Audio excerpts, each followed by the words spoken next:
मुख्य वक्ता के रूप में हमारे साथ राज्यसभा के नवनियुक्त सांसद हर्ष महाजन जी, हमारे पार्टी के स्पोक्स पर्सन, साथ ही विधायक बलबीर वर्मा जी, साथ ही में हमारे रवि ठाकुर जी जो कि लाहौल स्पीति से आज ही जिनकी घोषणा हुई और वो भारतीय जनता पार्टी के हमारे ऑफिशियल कैंडिडेट रहेंगे बाई इलेक्शन के लिए, ये उपस्थित है।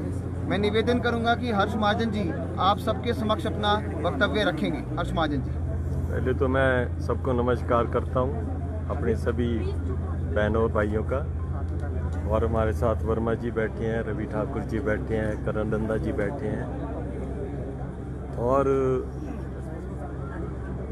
एक बात तो है कि राज्यसभा की सीट एक आगामी पूर्वक सीट है जो जीती है हमने। और आपने देख ही लिया जैसे आज माहौल था बना हुआ कि खींचातानी चलती रहती है, तो इसका जवाब भी हम अच्छी तरह दे सकते हैं, पर अपना सभ्यता में रहते हुए हमें कुछ करना नहीं चाहिए। और आज सबसे बड़ी बात है कि आज भारतीय जनता पार्टी के पार्लियामेंट्री बोर्ड से हमारे जो 6 विधायकों की टिकट जो है वो फाइनल हुई है। और उनमें रवि ठाकुर जी भी हैं, सुधीर शर्मा जी भी हैं, भुट्टो जी भी हैं, हमारे चैतन्य जी भी हैं, राणा जी भी हैं, और ये सुधीर शर्मा का हाँ। तो बहुत खुशी की बात है। लखनपाल ID लखनपाल। आज बहुत खुशी की बात है कि जिन्होंने हमारा साथ दिया और अपनी कॉन्शियस से दिया, अपने जो उन्होंने मेरे को वोट दिया और उनको अपनी सीट, उनको ये भी नहीं डर रहा कि हमारी सीट जाएगी, तो अनसीटेड हो गए थे। और आज भारतीय जनता पार्टी ने उन्हीं पे विश्वास दिला के उन्हीं को अपना नुमाइंदा बुलाया। वैसे तो इनकी टर्म 2027 तक थी, आज 22 से 27 तक जो है फिर इनको दोबारा घोषित किया है। और मैं समझता हूँ कि सारी की सारी सीटें इस बारी भारतीय जनता पार्टी की आएंगी और 6 के 6 हमारे विधायक जीतेंगे। हमारे 3 विधायक और हैं निर्दलीय। उम्मीद है, विश्वास है कि उनको भी भारतीय जनता पार्टी अपने फोल्ड में लेगी। और अब इलेक्शन का विकल्प बच चुका है। हमारा भारतीय जनता पार्टी का जो मोदी सरकार की सीटें चारों घोषित हो गई हैं और चारों की 4 सीटें, इसमें कोई शक की बात नहीं है, भारतीय जनता पार्टी को जाएंगी, नरेंद्र मोदी जी को जाएंगी। इनका इलेक्शन भी जो MLAs है, इनका इलेक्शन भी सेम डे पे है। और इनके इलेक्शन का भी जो असर है लोकसभा का, वो MLA शिप में भी पड़ेगा। और ये खुद ही बहुत सक्षम लोग हैं, 2-2, 3-3, 4-4 दफ़ा जीते हुए हैं और अपना एक कद रखते हैं अपनी कॉन्स्टिट्यूंसी में और इलाके में। और मैं समझता हूँ ये जो ऐसा काम हुआ है, ये सुक्खू सरकार की नाकामयाबी से हुआ है। कभी सुक्खू जी इनको काले नाग बोलते रहे, कभी इनको बोलते रहे कि बिक गए हुए हैं। ये कोई बिका नहीं है, ना काले नाग हैं, ये सारे सुक्खू जी से तंग आके अपनी कॉन्शियस से उन्होंने वोट दिया है।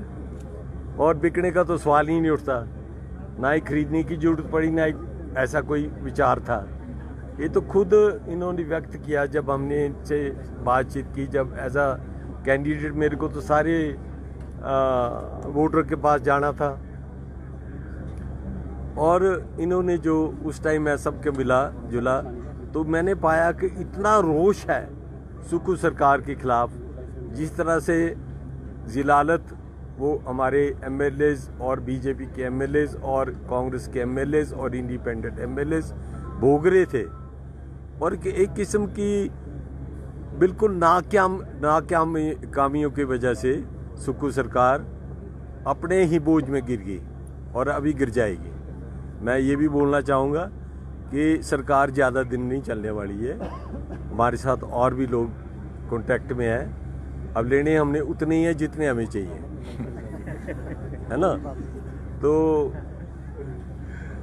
बाकी तो अदरवाइज गिनने लगो तो बहुत कुछ है। कोई मंत्री भी हैं, कोई विधायक भी हैं, कोई चेयरमैन भी हैं। तो इस तरह से हम उतनी लेंगे जितनी हमें चाहिए और सरकार ही गिर जाएगी। ये हमारी कोई बड़ी भारी उपलब्धि नहीं है, ये सुक्खू सरकार की अपनी उपलब्धि है कि वो सरकारें जो सरकार, देखो ना, right from the very beginning Sukhu ji ने रोना रोया कि किसी के पास पैसा नहीं है, पैसा नहीं है, पैसा नहीं है, और डेवलपमेंट नाम की चीज़ ख़त्म कर दी। और जो भर्तियाँ थी नौजवानों की वो बंद हो गई। हमीरपुर बोर्ड जो है वो डिज़ोल्व कर दिया, उसके बाद नया बनाया ही नहीं। अब इनको अभी भी जो इनकी अनाउंसमेंट है, इनको पता था कोड ऑफ कंडक्ट लगने वाला है। जब कोड ऑफ कंडक्ट लगने वाला तो उसी दिन अनाउंसमेंट गई, वो पूरी कहाँ से होनी? पहले कोड ऑफ कंडक्ट लग जाना और उसके बाद इनकी सरकार गिर जानी। तो ये जो जितनी भी मांगे हैं, ये भारतीय जनता पार्टी की सरकार ही इसको करेगी। ये मुझे कहना है। मैं रवि जी से गुजारिश करूंगा ये भी दो शब्द बोले। मैं शीर्ष नेतृत्व भारतीय जनता पार्टी, हमारे अखिल भारतीय जनता पार्टी, हमारे नरेंद्र मोदी जी देश के प्रधानमंत्री व हमारे अमित शाह जी होम मिनिस्टर व हमारे नड्डा जी जो भारतीय जनता पार्टी के अध्यक्ष हैं अखिल भारतीय जनता पार्टी के, मैं उनका सबका तहे दिल से धन्यवाद करता हूं कि उन्होंने मुझे इस लायक समझा कि ज़िला लाहौल स्पीति का मैं नेतृत्व दोबारा से करूं। और जो पूरे हिंदुस्तान के अंदर आपने देखा है कि 8 सालों में जो 80 मिरेकल्स एक बुक बनी है और एक वेबसाइट है जिसमें कि देश का किस तरह से उत्थान हुआ है, नौजवानों का, बुजुर्गों के बारे में या महिलाओं के बारे में या किसानों के बारे में, और एक न्यू इंडिया, मेकअप इंडिया में जो हमारे जितने भी साइंस टेक्नोलॉजी, और गुड़गांव में आप कदम रखते हैं तो ऐसा लगता है कि हम एक न्यूयॉर्क जैसी जगह में पहुंच गए हैं। तो 150 करोड़ की आबादी को ये सरकार चला रही है, संचालन कर रही है। हाँ, थोड़ा बहुत अब 5 व्यक्तियों का एक परिवार भी हो, उसमें भी मनमुटाव होता है, कुछ ऊंच नीच होता है, तो एक अनुशासन के लिए कभी दबाव तो डालना ही पड़ता है। तो मैं पूरे संतुष्ट होते हुए इस पार्टी में शामिल हुआ हूँ और मुझे उन्होंने अभी भारतीय जनता पार्टी का टिकट लाहौल स्पीति से दिया, उसके लिए मैं उनका तहे दिल से धन्यवादी हूँ। और 6 मेरे साथ अन्य विधायक जो कांग्रेस से टूट के गए थे, वो इसलिए नहीं गए कि हमें कोई खुशी थी, अभी 4 साल का हमारा समय था, और कई लोग आते हैं वो तो पंचायत प्रधान भी बने, कोई और भी किसी उस पर हो तो अपना कुर्सी नहीं छोड़ते। तो कोई बड़ी वजह रही होगी कि 9 विधायकों ने 43 विधायकों की सरकार थी, ये 3 हमारे इंडिपेंडेंट के समर्थन से चला हुआ था, और व्यवस्था परिवर्तन इस तरीके से हो गया, मुझे लगता है कि 9 विधायक ही चले गए। और उन्होंने हर्ष महाजन जी हमारे माननीय सांसद, ये कैबिनेट मंत्री रहे हैं, एक नौजवान व्यक्तित्व में कैबिनेट मंत्री रहे ये, इनके पिताजी स्पीकर रहे, मंत्री रहे, व इनके माताजी सरकार में रहे, इन्होंने श्री वीरभद्र सिंह जी सरकार में संचालन किया सरकार का और अहम पदों पर रहे। और हम साथ भी काम किया, हमने पहले कांग्रेस पार्टी में भी हम साथ रहे। तो इन्होंने विश्वास दिलाया था, हम सभी को विश्वास दिलाया था कि 6 साल की अवधि में ये हिमाचल प्रदेश में जो खामियां आ रही है, कमी आ रही है बजट की, सभी विभागों से, खासतौर से लाहौल स्पीति व अन्य क्षेत्रों का ये पूरा ध्यान रखेंगे। और इनसे प्रभावित होकर और हिमाचलियत को देखते हुए हमने इनको मतदान दिया है। और हमारे जो कैंडिडेट उस समय कांग्रेस पार्टी के फीड कर रहे थे, जो परोसा जा रहा था हमें, सिंघवी जी, तो हम उससे बिल्कुल संतुष्ट नहीं थे, क्योंकि एक तो उन्होंने वाटर सेस का केस, हमारे 70 लाख आबादी के जो हित के बात थी उसके मुखालफत में लड़ा था सिंघवी जी ने, और जिसमें पूरे भारत देश की आस्था जुड़ी हुई है। राम मंदिर में हर एक घर ने आहुति दी है, चंदा दिया है, इकट्ठा करके हमारा संस्कृति, हमारा धर्म, हमारी जीवन शैली, राम मंदिर जो बनाया गया उसके विरुद्ध में सिंघवी जी ने केस लड़ा था। तो हमें हमारा मन नहीं किया हमें वोट देने का, और हमने बाकायदा अपना सीना तानते हुए, माथे पर लेते हुए बात अपना वोट दिखाया कि हम अमुक व्यक्ति को नहीं, दूसरे व्यक्ति को टिकट ये वोट दे रहे हैं, और उसका कारण, बिना कोई भी घटना घटती है उसका कारण होता है, और कारण इनको खुद जहन में मालूम है जो सरकार में बैठे हुए हैं कि किस कारणों से हमने वोट दिया है। और अब हम फील्ड में जाएंगे, 6 के 6 हम जीत के आएंगे लौट के, और सशक्त करेंगे, और हम भारतीय जनता पार्टी की सरकार में कंधे से कंधा मिला के इनके साथ चलेंगे। इनके मार्गदर्शन पे हमारे नरेंद्र मोदी जी और इनके सब शीर्ष नेता, हमारे प्रदेश के श्री जयराम ठाकुर जी, बिंदल जी, धूमल जी और अनुराग ठाकुर जी, शांता कुमार जी, अन्य सभी के मार्गदर्शन पे हम चलेंगे। रवि ठाकुर जी, विरोध भी झेलना पड़ रहा है अब आपको, जैसे आज भी NSY की तरफ से विरोध झेला, बीजेपी की तरफ से भी विरोध झेलना पड़ेगा क्योंकि रामलाल मार्कंडे विरोध पर उतर आए हैं। तो कैसे संतुष्ट करेंगे, कैसे सामंजस्य बिठाएंगे ताकि ये विरोध भी खत्म हो और जीत कर आए? निश्चित रूप से कोई बड़ा बदलाव आता है, एक लंबा बड़ा कदम आदमी लेता है भलाई के लिए, अच्छाई के लिए। एक मिट्टी के घर से आपने एक पक्के मकान में आना, तभी कष्ट तो होता ही है। अब आप कुछ IAS या कोई बड़ा ओहदा लेना हो, आपको बहुत पढ़ाई लिखाई करनी पड़ती है, कष्ट होता है, और कई उसमें भी कई लोग होते हैं जो लाइन में होते हैं कि आपने एक अमुक कुर्सी के लिए, कई लोग होते हैं, तो उसमें विरोध भी होगा। और तो इसमें कोई बड़ी बात नहीं है, हर जगह ये होता है, कंपटीशन रहता ही है हर चीज़ का।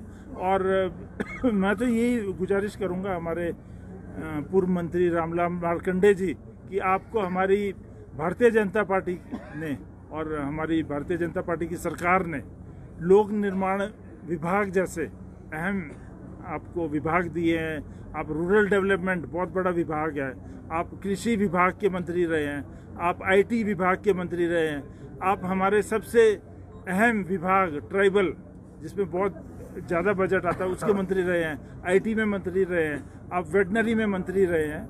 तो आप वैसी पार्टी को जिसने आपको सब कुछ दिया है, इतने बड़े बड़े पद दिए हैं और कार्य प्रणाली का आपको समय दिया है, तो ऐसी पार्टी का आप सच्चा सिपाही होकर एक निष्ठावान व्यक्ति होते हुए आप मदद कीजिए हमारी और हमें कामयाब बनाइए।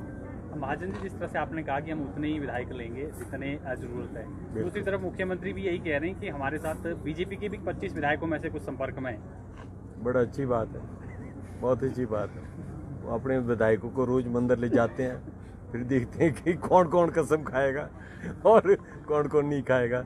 अगर ऐसी बात ही तो पहले ही करते कुछ, अब तो खेल खत्म है उनका। सर, कितने लोग संपर्क में आपके और कितने की जरूरत है बीजेपी को सरकार बनाने के लिए? अब हम चौथी एक ही आदमी की जरूरत। तो क्या एक ही लेंगे सर? एक ही लेंगे। ऐसे है ना, भारतीय जनता पार्टी की सरकार बनाने में कोई हमारी पहल नहीं थी, कोई हमारी ओर से कोई ऐसा नहीं था कि हम सरकार बनाएंगे। हम तो ऑपोजिशन में ही ठीक थे, 5 साल के लिए चुना था लोगों, जो जीते जो हारे। पर लेकिन इनके अपने कार्यशैली से, मैं तो प्रेस वालों के यहाँ सब बोलूँगा कि कार्यशैली इनकी कैसी रही।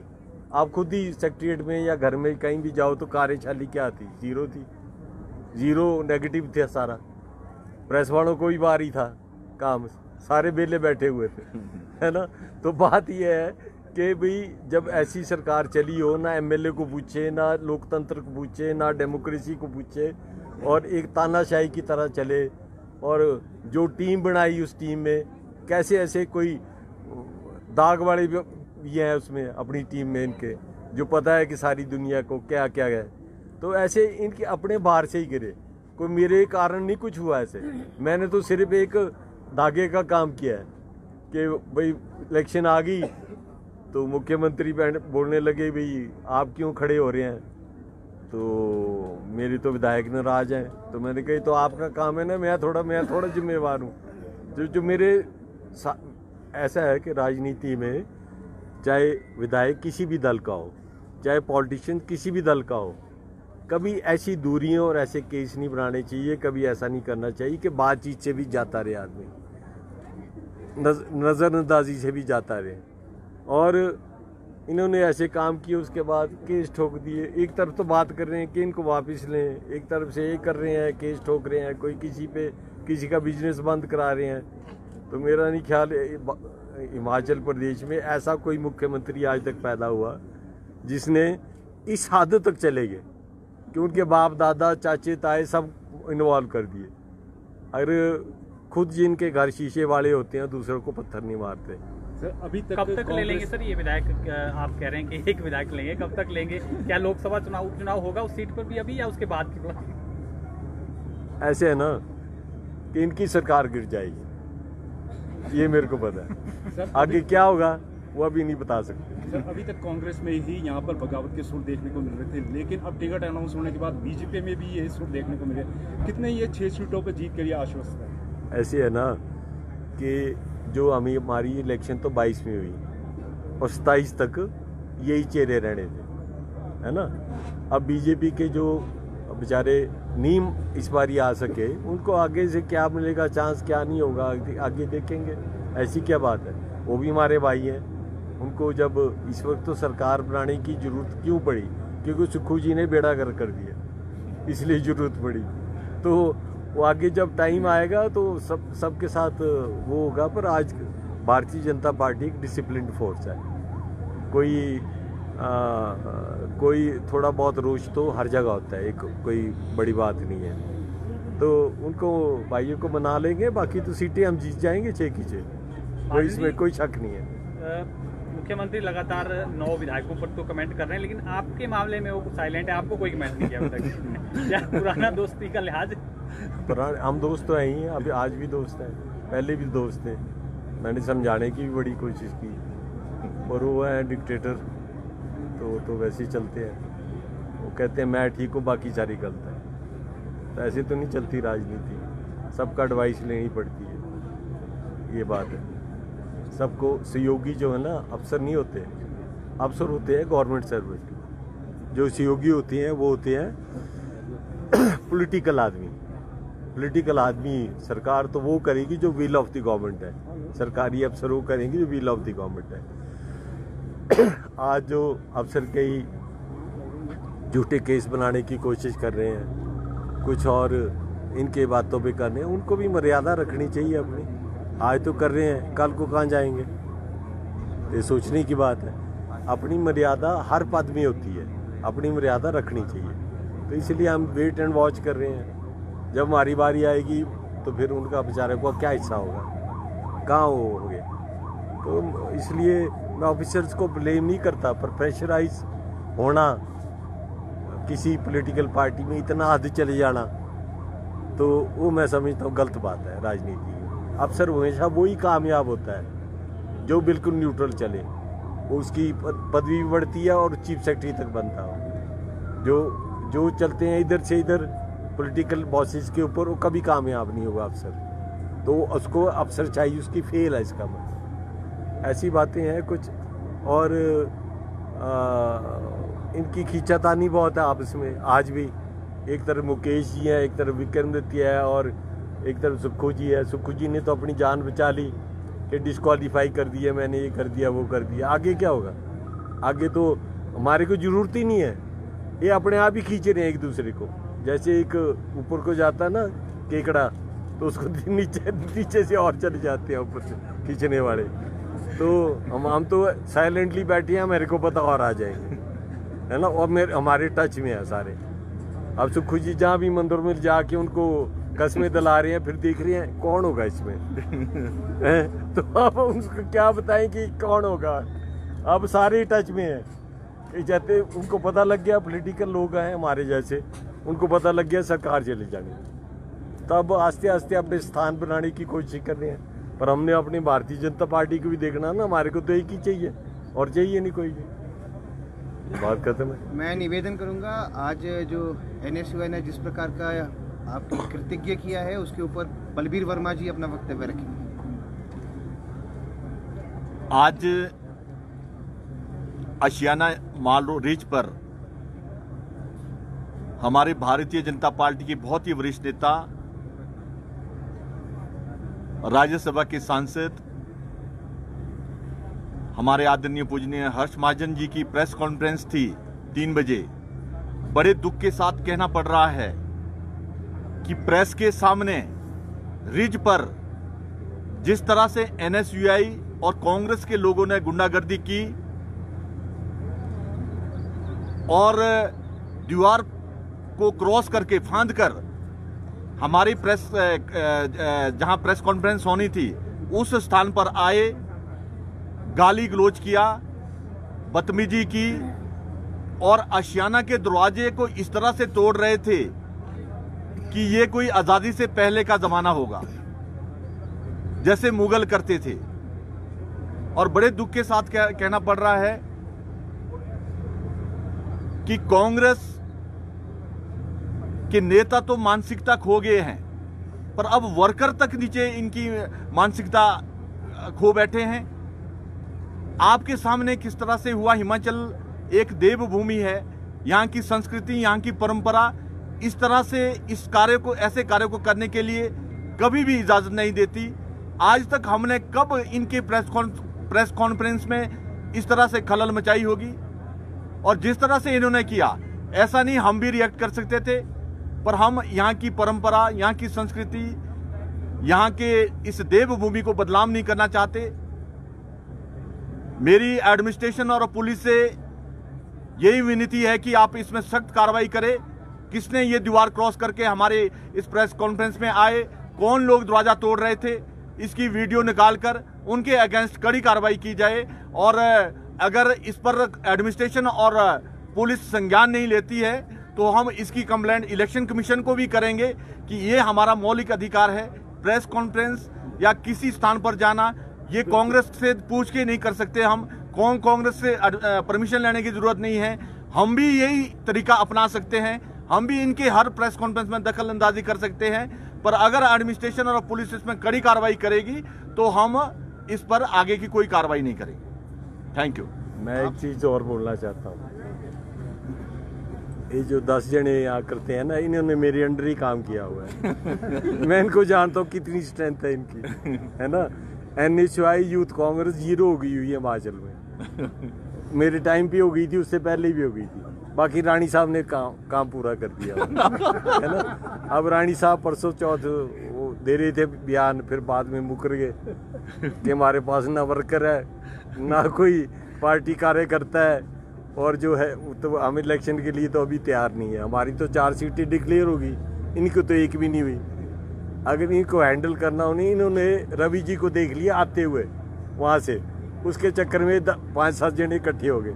बाकी मेरे को पता ही नहीं मैं कितनी जान है। बाकी तो हमारा कोई 1-2 आदमी भी बड़े हो जाए तो इनका तो सामने नजर नहीं आएंगे, पर इन्होंने धोखे से रवि जी को उस टाइम देख लिया आते हुए, तो हम कुछ कर लेते हैं। नहीं तो इनकी बुकत क्या सरकार में और पार्टी में, वो मैं अच्छी तरह जानता हूँ। ना ही है कोई, ना ही कभी रहेगी। और इससे -10 है, कल को 5 ही रह जाने, फिर 0 हो जाने, बाकी कुछ नहीं है। Thank you. आप सभी का धन्यवाद।